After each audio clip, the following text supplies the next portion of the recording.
what I found to be interesting is each and every single matchup is typically determined by 4 or 5 individual performances.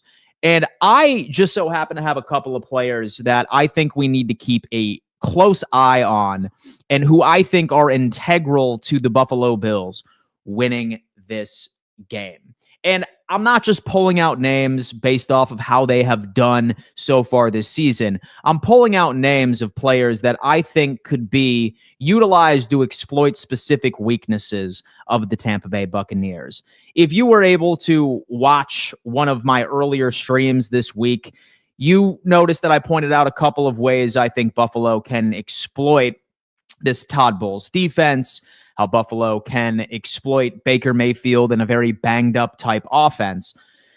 But now I kind of want to talk more strategy. What can Buffalo do to make sure that we come out victorious? So I want to start off with our first player, and that just so happens to be Khalil Shakir. Guys, I'm not going to lie to you, man. I have been seeing a lot of things on Twitter. Specifically, somebody from Cover One, I believe, posted a target chart of each and every single target that Khalil Shakir has had so far this year. And it's pretty frustrating. It's pretty frustrating, especially when you see things like this. And shout out to Built in Buffalo for putting together this wonderful graphic. 46.7% of Khalil Shakir's receptions this season have been at or behind the line of scrimmage. So he's really a weapon for the dink and dunk type offense that Joe Brady has put together. However, a player to watch for me, and this is just based off of speculation. This is me speaking as if I was in the shoes of Joe Brady. You have to incorporate Khalil Shakir into this game. Why, you might ask? Well, let me tell you what. Number one, biggest reason is when it comes into weaknesses of the secondary, by and large, the biggest weakness from this Tampa Bay Buccaneers defense is stopping slot receivers at wide receiver 3. You will notice wide receiver 1 and wide receiver 2s are typically locked down. That's no surprise to anybody because they have perhaps one of the best cornerback tandems in the league in Jamel Dean and Zion McCollum. Zero questions asked. And neither of them really travel over into the slot. They're typically on their own respective islands. So both of them are likely going to be on Keon Coleman, dare I say Gabe Davis, maybe he's activated, and Joshua Palmer, who I imagine is going to be on a pitch count coming off of an injury. But wide receiver 3, plus 13.4% DVOA, which is an advanced metric that measures efficiency based off of quality of opponent. And as you can see, this team is 24th in the NFL for guarding slot receivers. And it's not just that, because you're like, oh, Dan, like it's game script. They could very well find a way of how they could take Khalil Shakir out of the game. Well, why I think Khalil Shakir is also going to be a big player, somebody that is absolutely massive to this team, is this right here.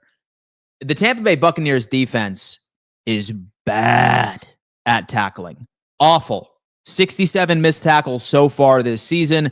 A lot of them are from their linebackers in Levante David and Servachier Dean, I want to say. I think that's his last name. Both of them have double-digit tackles combined. All of those missed tackles collectively around this defense, they are allowing, folks, nearly 1,200 yards after the catch. That is third worst in the NFL by a country mile. And let me tell you what, let's go back into it. Why should Khalil Shakir be a part of the game plan? Well, number one, we have a team right here that is allowing 1,200 yards after the catch so far this season. And then we're also just so happen to have a wide receiver on this team that is second in the league for yards after the catch, Khalil Shakir right now, who ultimately has 360. He is only behind Jamar Chase thus far this year. Khalil Shakir, for me, is an X factor for this game. And if Buffalo would like to get the game going, have to target Khalil Shakir. Even if it is dink and dunk, even if it is underneath, you know this guy. As far as yak per reception, which is 8 yards on average per reception, that's got to be the game plan. Has to be. especially when you have all of these tackling issues all across the board. Have to get it done. Zero questions asked. Next up, next player I want all of us to take a look at is, of course, Jimbo. I mean, I'm sure a lot of you guys are like, wow, guys, what an absolute crazy take for you to mention right now. James Cook, imagine. Well, let me tell you what. Just like how the Tampa Bay Buccaneers struggle with guarding slot receivers, they also struggle in stopping running backs in the receiving game. I think a lot of it has to do with their linebackers, once again, for having missed tackling issues, yards after the catch as well. But James Cook also has to be number 2 in the pass attack type game plan. He has to be at least second in targets by the end of the game. James Cook, Ty Johnson, and/or Ray Davis, get them going in the pass game. Thankfully, we have started to see targets to James Cook and running backs slowly climb compared to where they were toward the beginning of the season. And I would be shocked. I really, really would be shocked, because I am getting a sense of deja vu right now where I want to say this was against the New England Patriots, or perhaps it was against the Atlanta Falcons, where I spelled out a pretty similar game plan, where Shakir and James Cook needed to be the most targeted type wide receivers or receivers all evening, and Buffalo, for some odd reason, just didn't do it. Whether or not that game script made Buffalo adjust midway through the game, but James Cook has to be implemented into the pass game. I don't think that this run defense is as good as some of the ones that we have played so far this year. Like, sure, I will go on ahead and give the Tampa Bay Buccaneers credit, because while their linebackers struggle in coverage, they are pretty good against the run. They're not compared to the New England Patriots, right? They're not compared to what we saw from the Miami Dolphins last week, although that was completely uncharacteristic. I still would like Buffalo to be somewhat two-dimensional, still test the run, but if we want to win this game, we have to get over our pass game woes. And even in pass game woes, once we end up getting into another topic, it's a really weird year. But from that, I digress. So the top 2 players to watch, Khalil Shakir. Number 2, give me James Cook. I think those are the keys for this offense pass game to get going. Those are the top 2. Next up, how about Bucky Irving? Yes, he's a Tampa Bay Buccaneer, but I think this guy changes the dynamic and the outlook of what this offense could be in general right now. This young man has been out with a foot and a shoulder injury since week 4. And it was very strange as well, because this young man has not been able to play for about 5 games. Tampa Bay, for some odd reason, did not add him to the IR, which I suppose is a bit of a head scratcher. And we heard toward the beginning of the season, the beginning of the week, that both Bucky Irving, Chris Godwin, and Hassan Reddick are likely going to be out on Sunday versus the Buffalo Bills. But what happens the following day? Bucky Irving is a limited participant. I'm going to keep on paying attention to the injury reports once it's released later this afternoon. And I will tell you this, I feel that this is more so, I'm trying to think of a Buffalo Bills example that happened earlier in the season where we saw a guy start to practice, but he was still unable to go on Sunday for 1 extra week. Have to watch out for this guy. Does he play? Does he not play? Why I'm saying all of this is because this team right here, guys, looks significantly different when Bucky Irving is not out on the field. Okay? I'm going to go ahead and find this real fast. Bang, bang. When Bucky Irving is on the field, folks, this offense is top 10 in the NFL for overall efficiency. When they have their full slate, their full deck, like when they have Mike Evans, Chris Godwin, rookie Emeka Egbuka, Tez Johnson going crazy, Cade Otton, you have Bucky Irving. Obviously, a full deck, you're going to be a hell of a lot more efficient. But when Bucky is not out on the table, and these statistics were only pulled compared to when Bucky Irving is out on the field and when he is not. Weeks 1 through 5, top 10 offense. Weeks 6 through 10, 25th ranked in the NFL.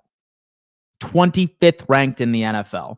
Bucky Irving is that type of running back that has that breakaway speed. He's somebody that reminds me quite a bit of a running back we just ended up going up against last weekend in Devon Achane. I would prefer, and obviously I'm rooting for the young man. I hope he gets back to full strength soon, but just not Sunday.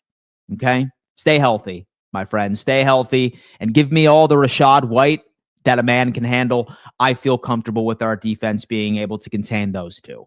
Bucky Irving, that's a different conversation.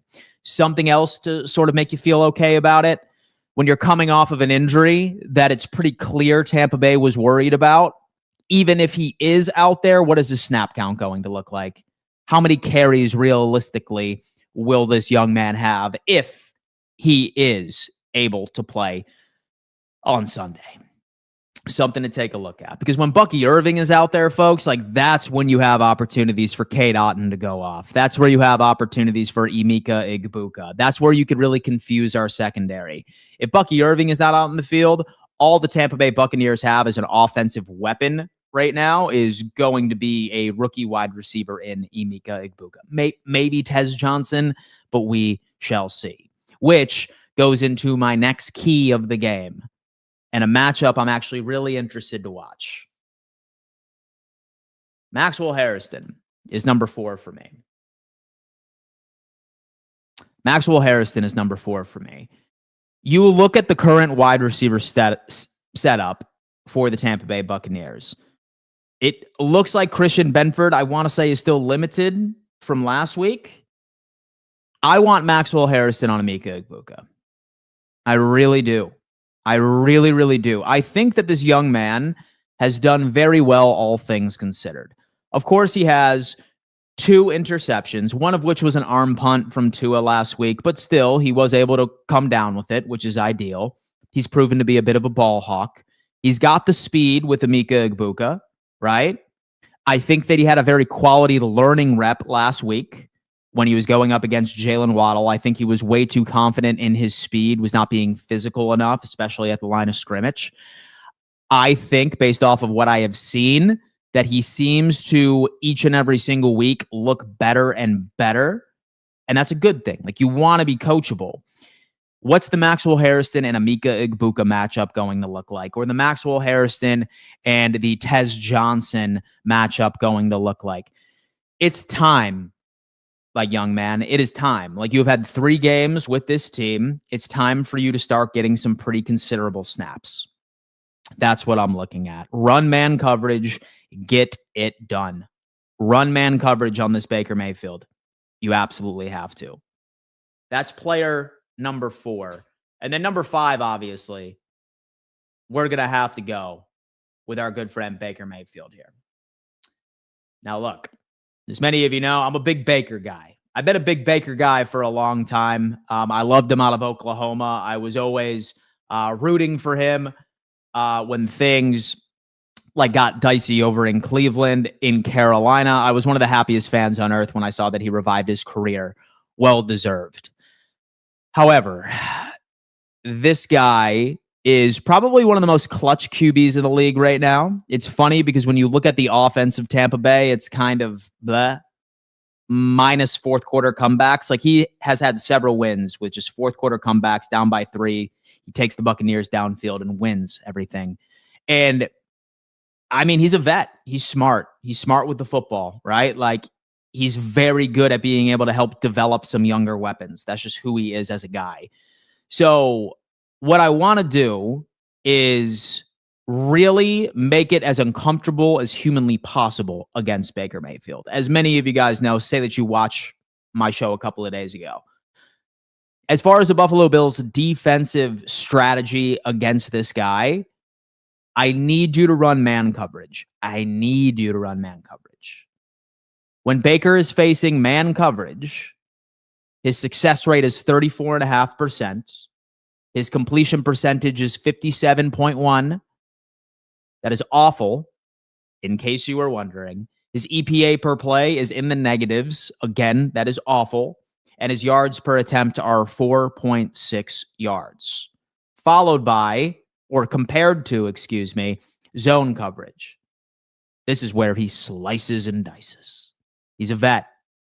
His wide receivers are capable of finding space.